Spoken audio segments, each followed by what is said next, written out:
Good morning. इस video के माध्यम से एक बार मैं सेमेस्टर 4 के विद्यार्थी से रूबरू हो रही हूँ। पिछले क्लासेस में हम लोगों ने देखा था कि धम्मपद का कुछ वर्ग हमने शुरू किया है। पहले क्लास में हमने देखा कि धम्मपद क्या है, उसके बारे में जानकारी हासिल की। फिर दूसरे दिन हमने भिक्षु वर्ग के बारे में कुछ चर्चा की कि धम्मपद में भिक्षु का क्या जीवन शैली होना चाहिए, क्या उसके नैतिक आचार विचार होना चाहिए, उसके बारे में हम लोगों ने चर्चा की, बातचीत की। और आज हम लोग चले आते हैं चित्त वर्ग पे। जो अभी तक जो हमारी जानकारी के अनुसार हमने ये बताया था कि धम्मपद में 26 वर्ग हैं। वर्ग मतलब होता है, वर्ग का अर्थ होता है अध्याय। 26 अध्याय हैं और 423 जो है उसमें गाथाएँ हैं। 423 गाथाएँ हैं। तो ये इसकी चर्चा हमने ये हुआ था इंट्रोडक्टरी क्लास में। और भिक्षु को बताने के बाद आज हम चित्त वर्ग जो ये इनका तीसरा वर्ग है। ये जो चित्त वर्ग है वो तीसरा वर्ग है। तो हम लोग देखें कि आखिर सबसे पहले कि चित्त किसे कहते हैं, थोड़ा इसके बारे में जान जाए कि ये चित्त क्या है। तो दरअसल चित्त जो है वो मन का सबसे भीतरी हिस्सा है। ये क्या है? मन का भीतरी हिस्सा जो होता है या भीतरी पार्ट जो होता है वो उसे ही हम चित्त कहते हैं। तो चित्त मन का सबसे भीतरी हिस्सा है जो हमें चेतना से जोड़ता है। शुद्ध प्रज्ञा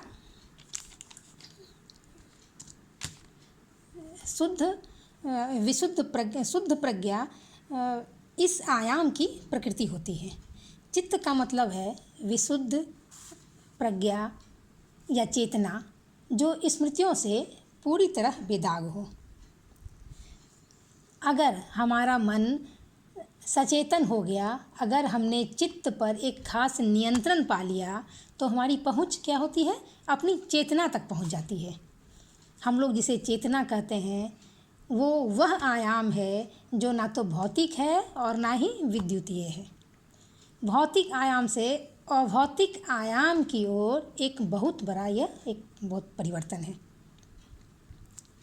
क्या होता है यह जो है ना ही भौतिक विद्युतीय होता है, बल्कि यह भौतिक आयाम से अभौतिक आयाम की ओर एक बहुत बड़ा परिवर्तन। चित्त जो है वो मन के जो 16 आयाम होते हैं, ये मन के जो है वो 16 आयाम होते हैं।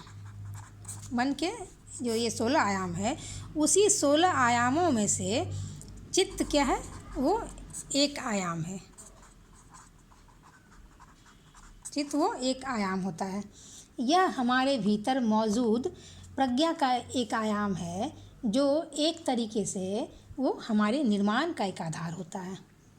यदि हम अपने चित्त को छू लेंगे या प्रज्ञा के उस आयाम तक हम पहुंच जाते हैं तो माना जाता है कि हम ईश्वर तक पहुंच सकते हैं। यानी हम अपने मन पे काबू कर लेंगे, अपने चित्त पर काबू कर लेंगे तो हमारी पहुंच ईश्वर तक आसान हो जाएगी। तो ये जो चित्त के जो रूप होते हैं, जिसे उसका अंदर का अंतःकरण जिसे कहते हैं या मन, चित्त का एक जो अंदर का जो ये होता है उसे एक हम लोग कहते हैं अंतःकरण या मन। तो वो मन क्या होता है?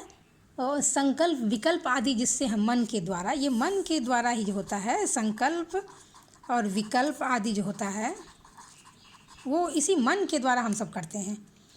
और उसमें एक बुद्धि होता है। फिर चित्त के अंदर बुद्धि हो गया, ये चित्त ये सब जो होते हैं सब उसके अंदर होते हैं। अहंकार ये सब होते हैं अंदर। एक हमारे चित्त जो है वो मन के अंदर का सब ये भाग होता है। मन का एक भीतरी हिस्सा है, उसी का ये रूप है। तो बौद्ध मत में जो है वो मन के लिए चित्त शब्द का प्रयोग किया गया है। क्या किया गया? इसी चित्त शब्द का प्रयोग बौद्ध मत में, ये बौद्ध दर्शन का ये धम्मपद है उसमें ये किया गया है। तो दरअसल चित्त के बारे में बौद्ध दर्शन में बताया गया है बड़े अच्छे ढंग से। वो भगवान बुद्ध ने जो बताया है उसकी चर्चा हमको मिलती है। उसमें कहा गया कि सिर्फ बाहरी जो चीज़ें होती हैं, हमारा जीवन 2 प्रकार का होता है। एक क्या होता है? जीवन के जो 2 आयाम होते हैं, जीवन के आयाम 2 आयाम होते हैं। एक बाहरी आयाम और एक आंतरिक आयाम। तो बाहरी आयाम को हम किस प्रकार शुद्ध करते हैं, यह सोच के कि हम सोचते हैं कि हमें असत्य वचन नहीं बोलना चाहिए, चोरी नहीं करनी चाहिए, दुराचार आदि सबका त्याग करना चाहिए। यानी क्या हो गया, धर्म का आचरण करना चाहिए और ये प्रमाद ना करना चाहिए, हमें सतत जागृत रहना चाहिए, सत्कर्मों का पालन करना चाहिए, हमें क्षमाशील होना चाहिए और ईमानदारी से हम जो कमा के लाएं उस पर हमें अपने जीवन को निर्भर रखना चाहिए, जीवन यापन करना चाहिए। लेकिन सिर्फ बाहरी आयामों से ही हमारा जीवन नहीं चल सकता है, हमें अपने आंतरिक जीवन को भी शुद्ध रखना पड़ेगा, अपने अंदर की बातों को भी शुद्ध रखना पड़ेगा। तो वो अंतर हमारा जो आंतरिक मन है वो जीवन वो किस बात के लिए शुद्ध होगा, तो उसके लिए क्या आवश्यकता होती है, उसके लिए आवश्यकता होती है मन को शुद्ध करना। सबसे पहले मन को शुद्ध करना, मन की जो चंचल, मन के अंदर जो चंचल वृत्तियाँ आती हैं उन चंचल वृत्तियों का हमें त्याग करना पड़ेगा, उस पर हमें अंकुश लगाना पड़ेगा। तो बड़े अच्छे ढंग से धम्मपद में जो इसके बारे में, साधना के बारे में कहा गया है, आत्म नैवात्म दमनम, आत्म नैवात दमनम, देहा नित्यत्व दर्शनम, जागृतता शोधनम चैव प्रज्ञा योगो वितृष्णता। यानी क्या कहा गया है, धम्मपद में बताया गया है कि 6 अध्यायों में कि साधना का यह मार्ग प्रदर्शित करता है, किया है, और क्या करना है उसमें, आत्मदमन करना है, देह की अनित्यता, देह को अनित्य बताना होता है, और यह मन को मतलब जागरूक करना होता है, चित्त तथा मल आदि का जो होता है उसे शोधन करना चाहिए, यानी जागृतता शोधन करना चाहिए, चैव तथा प्रज्ञा योगो वितृष्णता, यानी प्रज्ञा योग और वितृष्णा का भाव मन में लाना चाहिए। तो आखिर यह कैसे होगा, तो क्योंकि चंचल मन को वश में करना तो कठिन तो है, परंतु साधक को तो मन पर विजय प्राप्त करनी ही पड़ेगी। आत्म विजय के बिना उनका काम चलने वाला नहीं होता है, इसीलिए चित्त का संयम जरूरी है। चित्त शोधन की प्रक्रिया में शरीर और जगत की नश्वरता को जानना पड़ेगा, सतत जागरूक रहना पड़ेगा, हमें अप्रमादी बनना पड़ेगा, ब्रह्मचर्य का ध्यान करना पालन करना पड़ेगा, और मल शोधन आदि का भी महत्वपूर्ण स्थान बताया गया है। तो इस प्रकार क्या कहते हैं कि जो अपनी वाणी पर अंकुश लगा के मन को संयत रख कर और काया से कोई अकुशल कर्म हम ना करें, तो तब हमारा जो होता है वो प्रज्ञा योग में हमारा मन प्रवेश करता है, और प्रज्ञा तथा ध्यान से ही जो है वो मानव क्या करता है, निर्माण की स्थिति तक पहुंच सकता है। इसलिए साधना का मूल आधार जो वो क्या है, तृष्णा का क्षय।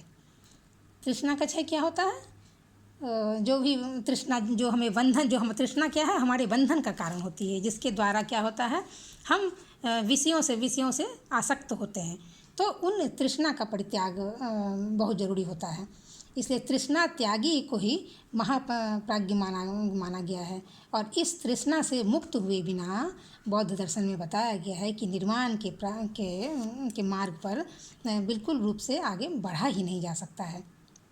इसीलिए मन पर, चित्त पर विजय प्राप्त करके उसके निरीक्षण, परीक्षण और संशोधन के द्वारा ही हमारी साधना फलवती होती है और हमारा मार्ग जो है उसके निर्माण के लिए हमारा रास्ता, हमारा मार्ग जो है वो प्रशस्त होता है। तो उसमें जो श्लोक बताए गए, कुछ श्लोक जो उसमें हम लोग देखते हैं, ये बौद्ध धम्म पद में जो देखते हैं, तो उसमें लगभग इस अध्याय में जो श्लोक हैं, लगभग मेरे हिसाब से उसमें 11 लगभग श्लोक आते हैं, और उस श्लोक के द्वारा वो बस भगवान बुद्ध यही बताना चाहते हैं कि हमेशा इंसान को अपने चित्त को साफ और स्वच्छ रखना चाहिए, उसे सीधा, बिल्कुल सीधा रखना चाहिए। सीधा तथ्य को बताते हुए वो एक श्लोक के द्वारा बताते हैं कि जिस प्रकार वान को बनाने वाला अपने वान को सीधा करता है, उसी प्रकार बुद्धिमान व्यक्ति को भी अपने निरंतर विचलित रहने वाले चित्त को सीधा रखना चाहिए। और क्योंकि जिस प्रकार जल से निकली हुई मछली जो है तरफराती है, उसी प्रकार ज्ञान से निकलने के लिए, ज्ञान तक पहुंचने के लिए हमारा जो यह चित्त है वो फड़फड़ाता है। तो इसीलिए जो क्या है कि हमारा जो, जब हम अपने चित्त पर अंकुश लगा लेते हैं तो वो हमारे लिए आगे का मार्ग प्रशस्त करता है। इसीलिए बुद्धिमान मनुष्य वही होता है जो अपने चित्त पर काबू कर लेता है। क्योंकि जिसका चित्त अवस्थित नहीं है, जो दूसरे नहीं जानता है, जिसके मन की शांति विनष्ट हो गई है, उनकी प्रज्ञा कभी पूर्ण नहीं हो सकती है, वो कभी ज्ञान प्राप्त नहीं कर सकते, वो साधना उनका परिपूर्ण नहीं हो सकता है। तो इसलिए सबसे ज़रूरी है कि हमें अपने मन को, अपने चित्त पर अंकुश लगाना चाहिए और हमें उस पर अपना मतलब उसको प्रयास यह करना चाहिए कि हम अपने चित्त पर चंचल जो मन के में जो के अंदर जो विकार आते हैं, चंचल चित्त पर नियंत्रण करना, काबू करना चाहिए, क्योंकि तभी हम आगे की ओर बढ़ सकते हैं और निर्वाण प्राप्ति में हम सहायक हो सकते हैं। इसीलिए चित्तवज्ञ के माध्यम से यह जो अध्याय है, यह इनका तीसरा धम्मपद का जो तीसरा अध्याय है, जिसमें धम्म चित्तवज्ञ के नाम से जिसे हम जानते हैं तीसरे अध्याय को, उसमें लगभग 11 श्लोक जो हैं, तो उन श्लोकों के माध्यम से भगवान बुद्ध ने यह बताने की चेष्टा की है कि अपने चित्त को संयमित रखना बहुत ज़रूरी है। जिस प्रकार की हम बाहरी मतलब कि बाहरी हमारा जो आयाम होता है, जीवन के जो 2 आयाम होते हैं, बाहरी आयाम और आंतरिक आयाम, तो सिर्फ बाहरी आयाम को ही शुद्ध रख के सब करके हम अपने निर्वाण प्राप्ति की ओर, ज्ञान प्राप्ति की ओर नहीं बढ़ सकते हैं। इसीलिए बाहरी आयाम के साथ साथ आंतरिक आयाम यानी जो मन को शुद्ध करना है, बिना उसे शुद्ध किए हम निर्वाण की ओर प्राप्त नहीं हो सकते हैं। इसलिए यह ज़रूरी है कि हम अपने चित्त पर एक नियंत्रण पालें, अपनी बुद्धि, चित्त और अहंकार, इन सबों पे एक काबू पालें और उसे हमेशा चित्त को, चंचल वृत्तियों को आने से रोकें और उसे शांत रखें। तो ये था चित्त वर्ग में चित्त के बारे में ये वर्णन, और जिसे कि बौद्ध दर्शन में मन की जगह पे उसे चित्त नाम कहा गया है। और ये चित्त जो होता है वो मन का अंदर का भाग होता है, अंदर का एक जो आयाम होते हैं चित्त के, जो उसका ये सबसे भीतरी आयाम होता है जो हमें चेतना से जोड़ता है। तो ये हमारा धम्मपद का आज ये तीसरा वर्ग जिसे चित्तवर्ग कहते हैं वो यहाँ समाप्त हुआ। आशा है आप सबों ने इसे अच्छी तरह समझा होगा। धन्यवाद।